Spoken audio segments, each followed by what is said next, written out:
Olá! Se você é da área da psicologia, de outra área da saúde, ou simplesmente se interessa por como o cérebro muda com a experiência, esse vídeo aqui é para você. Algumas pessoas me pediram conteúdos mais curtos, mantendo sim uma clareza didática e sem perder o embasamento científico. Então a ideia aqui é exatamente trazer a ciência com profundidade, mas em uma linguagem que qualquer pessoa consiga acompanhar.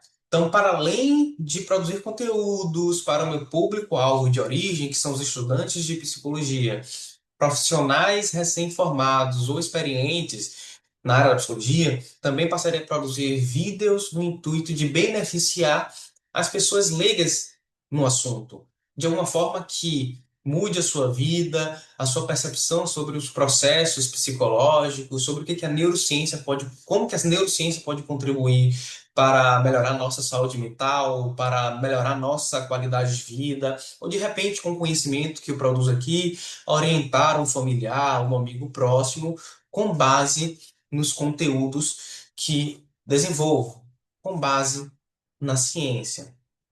Então, a ideia aqui é manter essa profundidade, mas mantendo ainda assim o compromisso ético e científico, mas agora ampliando um pouco o meu público-alvo.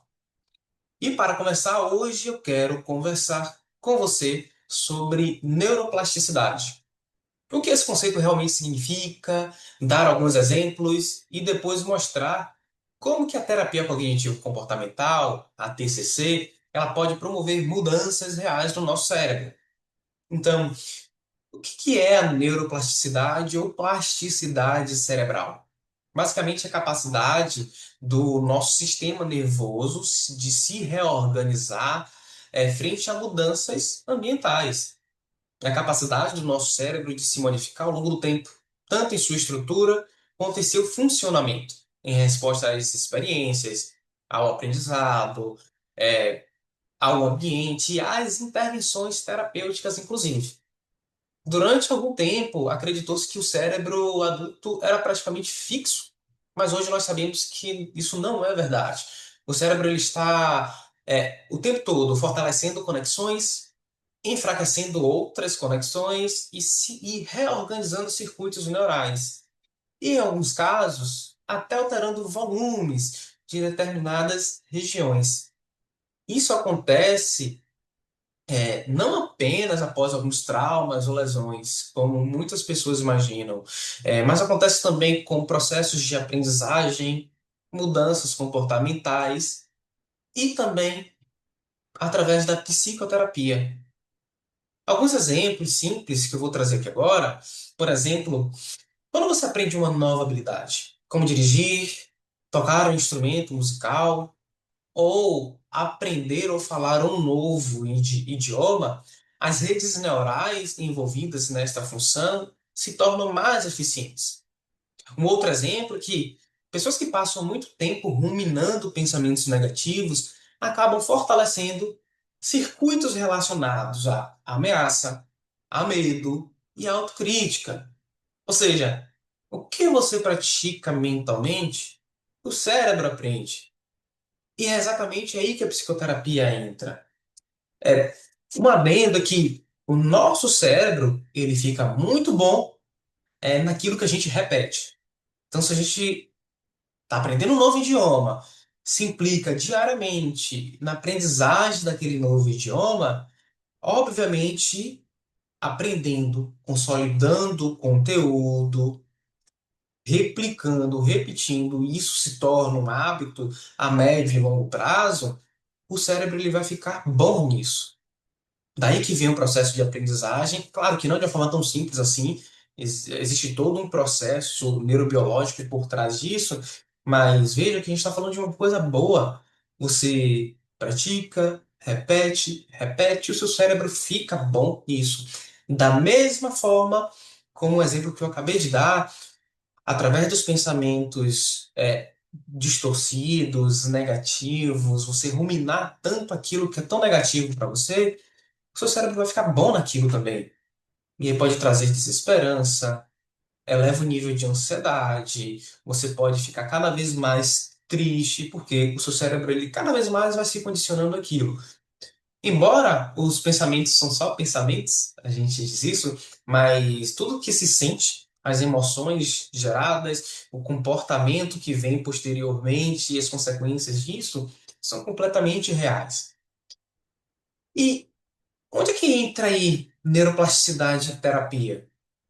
Claramente a terapia ela não é só conversa, nem de longe, muito menos não é só escutativa, isso é o básico, mas ela é uma experiência emocional, cognitiva e comportamental repetida ao longo do tempo, ao longo das sessões. Então, cada sessão ativa circuitos neurais, estimula novas interpretações e promove, sim, regulação emocional. E, claro, ensina novas formas de responder a estas situações. E com repetição, essas experiências vão se consolidando no cérebro. O cérebro vai ficando bom nisso. E isso já foi observado em alguns estudos, de neuroimagem. Alguns estudos com ressonância magnética estrutural e funcional mostram que a terapia cognitivo-comportamental pode gerar mudanças mensuráveis no cérebro. Um exemplo importante vem de pesquisas com pessoas diagnosticadas com ansiedade social. Após um protocolo de TCC, foram observadas mudanças em uma região chamada amígdala. E aqui é um ponto importante. Vale ressaltar que quando falamos em amígdala, não estou falando aqui da amígdala da garganta. A amígdala da garganta que muita gente conhece, que são as amígdalas palatinas, também chamadas de tonsilas, e fazem parte do sistema imunológico. Não é sobre essa amígdala que eu estou falando. A amígdala que eu estou falando é a amígdala cerebral, que estamos mencionando através desses estudos que foram realizados sobre essas mudanças que são geradas, ocasionadas, e é uma estrutura que fica no cérebro, no sistema límbico especificamente, e está fortemente envolvida no processo de medo, de ameaça, de emoções intensas e de respostas automáticas de defesa. Sabe aquele estado de luta ou fuga? A amígdala está envolvida. O sistema límbico está sendo acionado, ativado.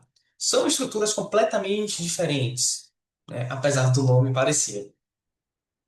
Nesse estudo em específico, os pesquisadores observaram três pontos principais após a aplicação da TCC. Primeiro ponto, houve uma redução do volume de matéria cinzenta da amígdala, dessa região cerebral. Em segundo ponto, houve uma diminuição da resposta emocional da amígdala a críticas autorreferentes a si mesmo, medida por uma ressonância magnética funcional. Em terceiro ponto, essas mudanças se correlacionaram com uma redução dos sintomas de ansiedade antecipatória.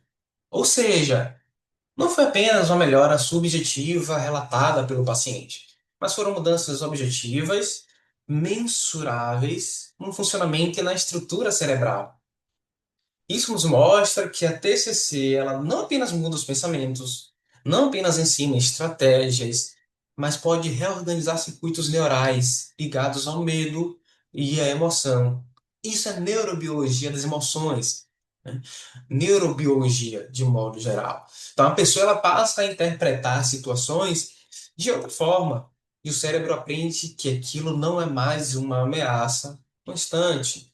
Então, com o tempo, após as intervenções, a resposta emocional é exagerada, ela deixa de ser necessária. Isso é plasticidade cerebral. Isso é neuroplasticidade em ação. Legal, não é? Como profissionais de psicologia ou profissionais interessados em saúde mental, esses achados nos ajudam a compreender algo fundamental. Melhorar sintomas não é apenas se sentir melhor, fazer o paciente se sentir melhor. É alterar padrões de processamento emocional e cognitivo no cérebro. A TCC ela se destaca justamente por integrar cognição, comportamento e regulação emocional, entre tantos outros aspectos. E hoje nós temos evidências de que essa integração ela se reflete também em mudanças neurobiológicas. Então, Quando falamos que a terapia funciona, não estamos falando apenas de opinião ou percepção subjetiva. Estamos falando de experiência repetida capaz de remodelar o cérebro. O cérebro muda com a experiência. O nosso cérebro muda diante os desafios da vida, diante do que é o novo, do que talvez seja o complexo ou daquilo que nos mobiliza emocionalmente. O tempo todo ele muda.